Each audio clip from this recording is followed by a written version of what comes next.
кой принадлежи към вашата семейна система.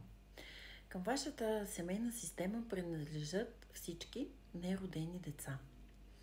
Това може да е спонтанен аборт, може да е по медицински причини или по желание, няма значение, всички деца, които не са били родени. И ако вие имате дете сега, а преди него имате аборт, то вие имате не едно, а две деца и това не е вашето първо дете, а това е вашето второ дете.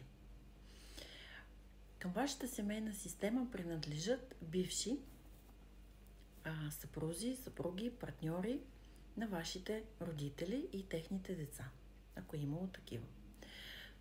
Може да не са имали брак с предишни партньори, но те да са били значими партньори. Всички значими партньори на вашите родители, значими любови, принадлежат към вашата семейна система.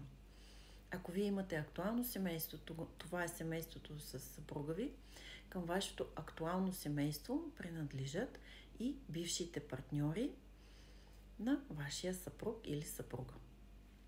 Към семейната система и принадлежат хора, за които не се говори.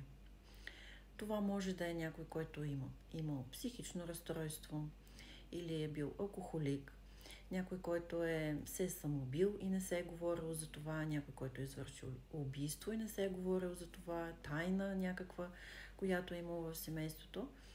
Това са хора обикновено, от които се срамуват и хората ги изключват не от сърцето си, от любовта си.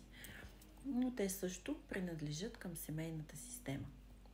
А ние знаем, че когато изключваме някого от семейната система, следващ член от потомството е възможно да повтаря неговата съдба.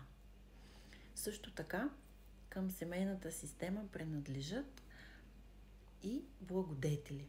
Ако вие имате някой човек в живота си, който изключително много ви е помогнал за вашето развитие или за етап от живота ви, то той също или тя принадлежи към вашата семейна система. Значим човек във вашия живот, който много е помогнал за вашето спасение, за вашата реализация, за вашия живот.